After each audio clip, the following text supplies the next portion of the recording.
کوردۆ محسین ناسراوم بە کوردۆ کەڵهۆڕی. ساڵ 1993 لایک بووم لە شاری خانەقین لە 95-96 ئەو دەورە ڕۆشتین بۆ بەغا. پۆلی سەرەتایی بڵێم پۆلی 1 و 2 لە بەغا بووم. دوای هاتمەوە بۆ خانەقین ساڵی 2000 لەوێ بەردەوام بووم تا 2004 تا پۆلی 6م تەواو کرد. لە ڕووی هونەرەوە هونەر لە حەزێک بوو لە مناڵیەوە هەر لەگەڵ ما بوو. یعنی بیرم دێت هەر کەسی پرسیاری لێ کردم کە گەورەوە بێ بەچی ئەو برادران کە ئەوەی کەوتی من ئەندازیارم، ئەوەی کەوتی من پزیشکم، ئەوەی کەوتی من بەقاڵم، یعنی هەر کەس و شتێکی وت وتم بم بۆ وێنە کێش.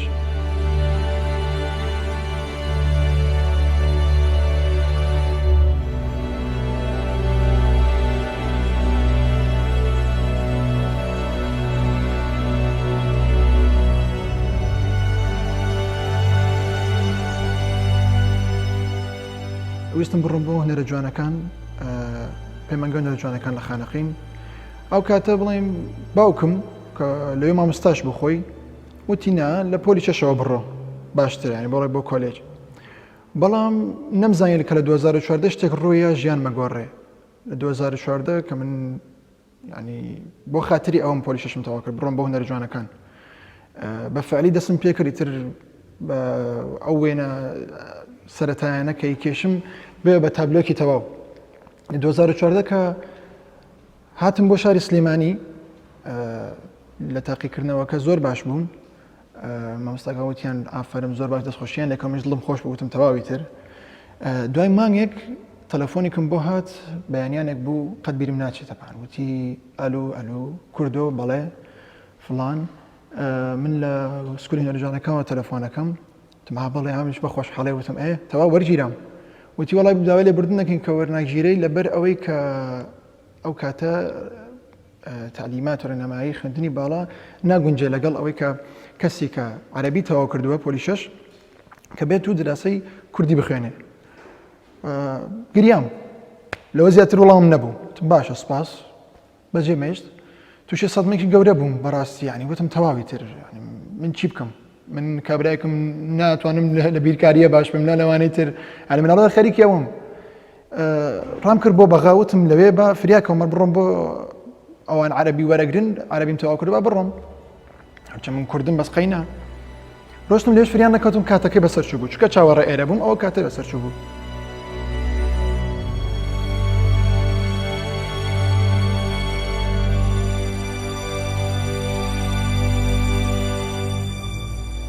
سەرەتا باسم کرد لە بیرکاری زۆر خراپم. هاتم بۆ ژمێریاری مەرحەلە 1 و 2 هەر بیرم لای ڕسمەکە بوو. وتم معقولە یعنی بێم ژمێریاری بخوێنم سەیرەکەم تەنانەت مە مامۆستاکەشم وت بەسەر و بەشەکە وتم من ناتوانم کاکە، وتم ناتوانم ینی زۆر نییە. وتم باشە ئێستا من لە تۆ تێگەم و ئەمە بەس من بێت و ئیشی ژمێریاری بکەم زۆر قورسە. هەرچەند هەوڵیشم یا دوای ئەوە ئیشم کرد یەکی لە ماڵەکان لێرە بوو هەر لە بەشی حسابات بووم. یعنی تا ڕادەیەک سەرکەوتوم بەڵام هەر من بیرم لای نەکەبوو، لای ڕسم و وێنە کێشان بوو.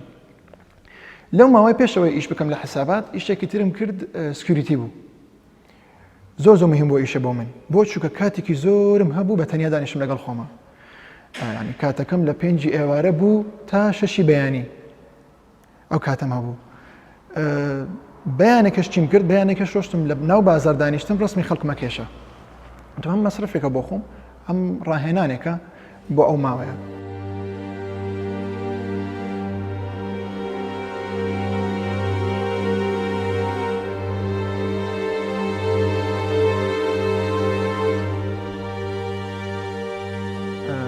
ساڵی 2017 سوتفەیەکی تر بوو لە ژیانم کە خێزانم ناسی.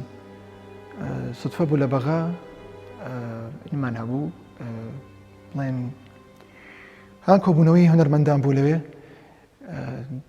لەسەر فێسبوک و سۆشیال میدیایەکمان ناسی بوو ئەم هەموو هونەرمەندانە. ئیتر وردە هاوڕێیەتی بوو بە خۆشەویستی تاکو 2017 خێزانم پێکەنا. ئەوەی باش بوو کە خێزانم هێنا ئەویش هەر وێنە کێشە، ئەوش لە مەجاڵەکەی خۆمە. بەڵام ئەو بە ئەکادمی تەواو کردووە، پەروەردەی هونەری تەواو کردووە.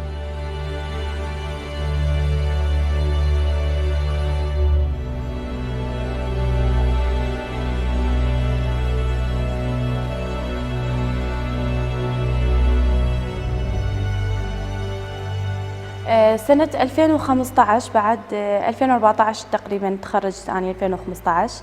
بعد فترة قليلة كنا احنا موجودين كلنا الرسامين موهوبين أو مختصين بجروب اسمه جروب لمسة عراقية. فكان من ضمن المشتركين به كردو. أول بادئ الأمر أنا كنت أشوف إنه هو رسام مثلا مغرور وموهوب وهيك شيء.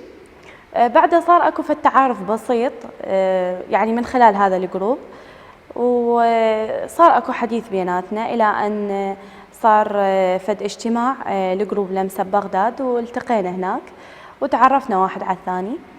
طبعا اكو معاناة من ناحية انه هو كردي واني عربية، بس الحمد لله والشكر انه هذا الشيء اني ذكرت قبل انه ما موجود ببيتنا نهائيا. يعني من احنا واطفال ربينا على انه ماكو تفرقة بين الطوائف وبين القوميات وهيك شيء، فهذا الشيء اصلا متجاوزين.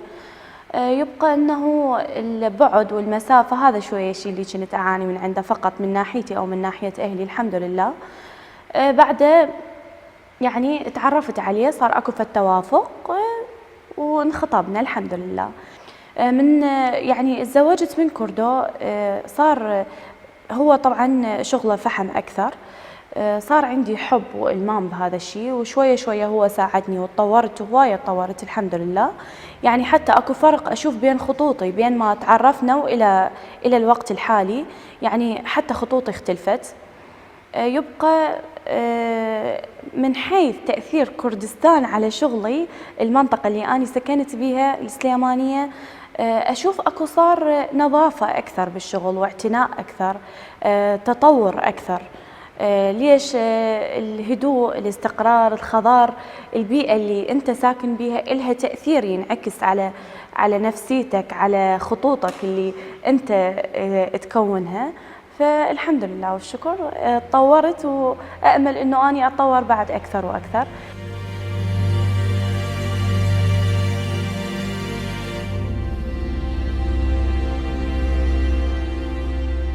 طبعا هنا بهذا الجاليري نستقبل احنا اوردرات، نجي يوميا بعد الدوام، احنا عندنا شغل بعد الشغل مالتنا نفتح الساعة 2 الظهر تقريبا ل3. أني أجي أشتغل لوحاتي، يا أما زيت يا أما فحم. يبقى هو عنده طلاب هماتين يستقبلهم جمعة سبت أحد، يجون لهنا. يعني فد أجواء كلش حلوة، من نشوف الطلاب مندمجين ويرسمون وقدامهم فد منظر، أو هو من يلقي المحاضرة أني أستمتع من أشوفهم. يبقى الأوردرات الموجودة تجي أوردرات إلي أو إلي نساعد بها، إذا كان من ناحية زيتي أو من ناحية فحم، فاكو فد مساعدة بيناتنا الحمد لله. يعني اكو فد روح تعاون كلش قوية، ونأمل انه هذا الشيء يتطور بالمستقبل.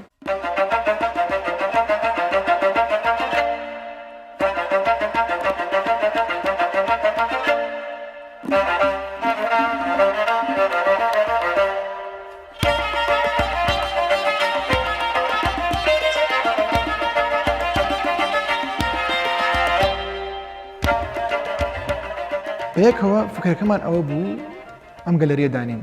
گەلەریەکە یەکم جا فکرەکە ئەوە بەس پێداویستی هونەری بفرۆشین، بەڵام وردە فکرەکە گەورەتر بوو، کە شوێنەکەم دۆزیەوە ئەوە گەورە بوو.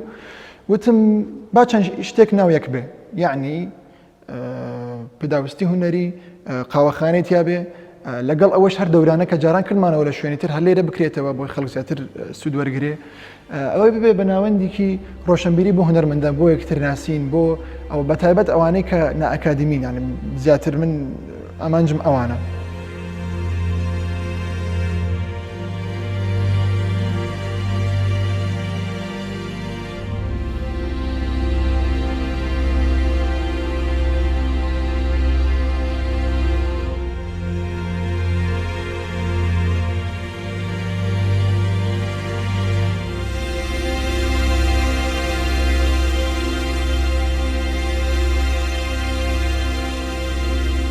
بزان بەبێ شار بۆ شار ئێستا جیاوازی هەیە، تا شارەکە چەندێک گەورەتر بێ ئەم شتە زیاتر تیا بینی. بەڵام لە ڕووی سلێمانیەوە ئێستا باسکەین، چونکە شوێنەکە لە سلێمانیە تا ڕادەیەک باشە، لە ساڵانی پێشتوو باشترە.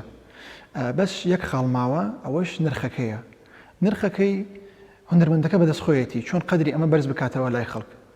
یعنی بۆ نمونە ئایفۆن تا چەندێ ماوە هەر نرخی خۆی ماوە ناگۆڕێ موبایل لەوە باشتر زۆر هەیە یعنی لە ڕووی کواڵەتی وینەوە هەیە مواسەفاتەوە هونەرمەندەکە ئێستا وای لێ هاتەوە بۆ ئەوەی کە کڕیاری زۆری هەبێ نرخەکەی زۆر کەمەکاتەوە بەڵام نازانێت لەو کاتێک کە نرخەکەی کەمەکاتەوە ئەبێ بماڵ لەسەری یعنی تووشی ئەوە بووم جارێکیان کابرا هاتووە بۆ لام داوای تابلۆی کردووە وتوێتی فڵان کەس بە 10,000 دروستیەکە 10,000 هیچە لە نیوان ینی لە بەرچاو معقولە تۆ ئیشێک بکەی 1 سعات 2 سعات 3 سعات خەریکی بی دوایی 10,000 یعنی دارتاش هەیە لەگەڵ ڕێزم دارتاش و ئاسنگەر و ئەوانەی ترش هەمووی پیشەیە هەمووی هیلاکبوونی تایە بۆچی ئەم هیلاکی ئاوا هەرزان بێ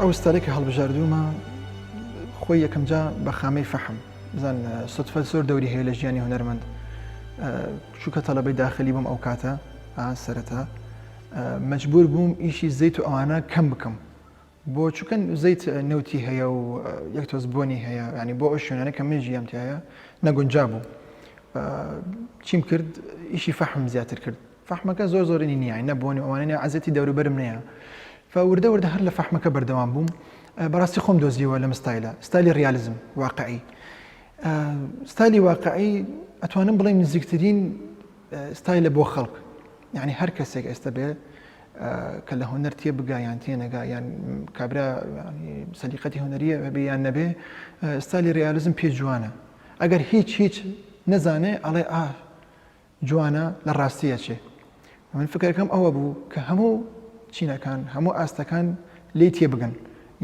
یان حەزێکیان هەبێ یان چێژی لێ ببینن بە لەو ڕۆوەوە من ئەم ستایلم هەڵبژارد جاروەهایە گۆڕم بەڵێ خەمەکانە گۆڕم کە وەرەقەکە سپیە ئەوە بە فەحم لەسەری ئیشەکەم یان فەحمە سپێکە لەسەر وەرەقەی ڕەش ئیشەکەم بەس ئەمەش تا هەتا نامێنێت تەبعاً هەر لەگەڵ سەردەما هونەرمەندەکە ئەبێ ستایلەکێ بگۆڕێ منیش بەم زوانە ئیشەڵا بە نزیکەوە ڕەنگە گۆڕانکاری تیا بکەم ینی لەم ستایلە نەمێنم بچمە قۆناغێکی ترەوە یەک تۆز فکرێکی تیا بێ یعنی لە ریالیزم بگەمە ئاستی زۆر بەرزتر ینی بۆی ڕۆژێک بێت ینی ڕەنگە دوور نەبێ نزیکە ڕۆژە بێت و لەگەڵ فۆتۆیە بەراوردی کەیت و ڕەنگە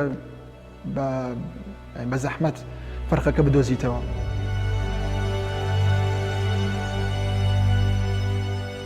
یەکی لەو کەسانەی کە زۆر کاریگەری بووە لەسرم باوکم بوو بیری تا ئێستا بیرمیێت کە بنەما سەرەکیەکان کە باسی سێبەر و ئەو شتانەی بۆ کردم یعنی تا ئێستا بیرم ماوە خەتەکان هەر لە ئەو وەرم گرت طبعا نەک بەس باوکم ئێستا خۆشکەکەشم کە لە خۆم بچووکترە هەر لە هونەر جوانەکان یعنی بنەماڵەوە هەر خەریکی هونەرین و هەر حەزەکە لەمان ئەرماوە باوکم ئێستا خۆی سەرۆکبەشی شێوەکاریە لە پەیمانگە جوانەکانی خانەقین و دەرسی تەکنیکەڵێتەوە ئێستا جاران هێڵکاری بوو ئێستا تەکنیکە خەریکی دەرسی تەکنیکە زوو ڕۆم بۆ ئێ سەردانێنەکەم و شوێنێکی جوان و خۆشە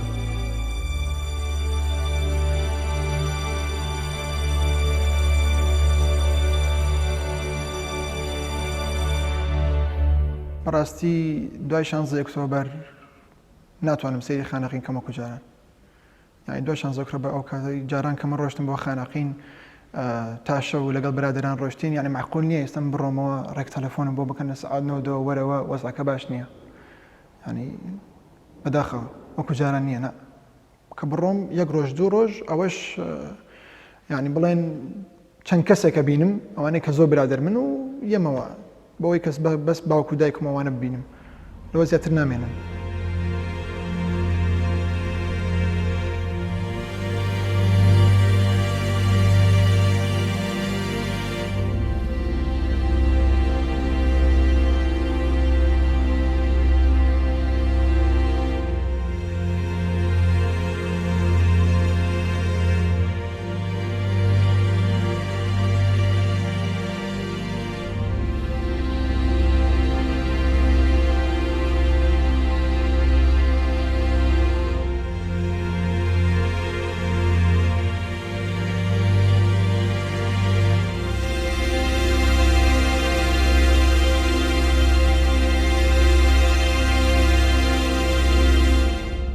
ساڵی 2015 یان 16 بوو بەناو تەکسیەکە ڕۆشتم لە جادەی سالم ڕسمێکی نم بینی نالی و مەحوی لەوێ دانرا بوو تا ئێستش ماوە بزانم سێنم کرد تەختێتێکی زۆر کۆنایی ئۆستەبەدی بابەجانە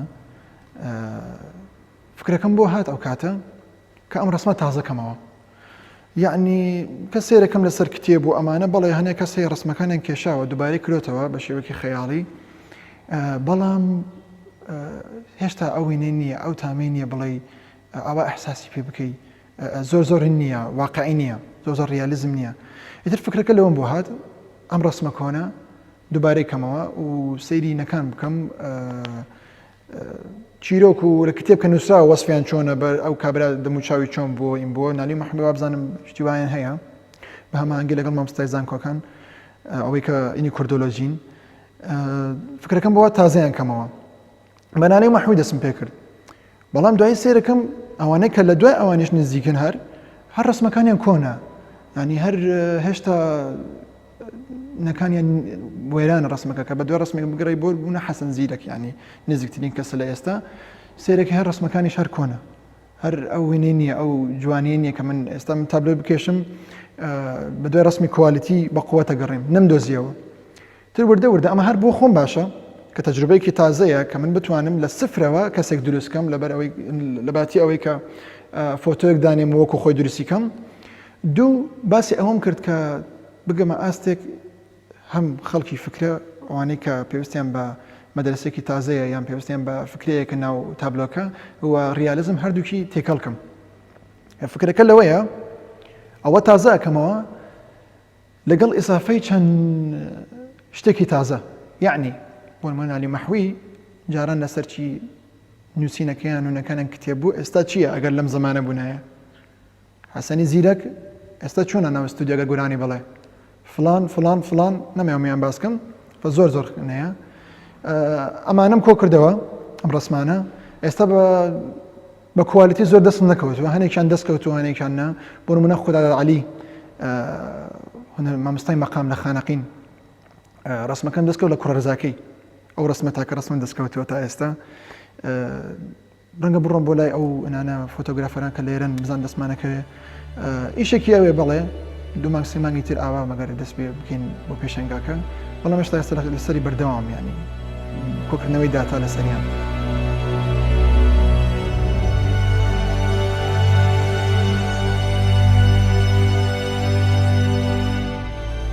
لە هەر شوێنە ئیشەکەم هەست بە زوڵمێکەکەم نازان بۆ کە هەست دەکەم شوێنی خۆم نییە گەلەرەکەم کردەوە بەڕاستی یەک خاڵی تر بۆ ئەمە بوو بۆ ئەمە ئەم گەلەریم کردەوە بتم بۆەوەی ئیش بکەم لەو شوێنێک کە خۆم مرتاحم تایە ئێستا نەوەڵە هیچ داهاتێکم نییە لە هیچ شوێنێک هەر بە گەلەریەکە ینی ئەوەیە کە کرێکەی دەربکەم و بتوانم مەسروفێک بۆ خۆم دەربێنم بەڵێ ماڵەوە یارمەتیمیان بڵێم باوکم و ئەوانە ینی وەکو تا 4 مانگی سەرەتا ئێستا شوێنەکە ینی تا ڕادێک بڵێم باشە تا 165 ئەوە باشە ئیتر وەکو وتم ئامانجم ئەوەیە هونەرمەند بتوانێت بەو هونەرەی بژی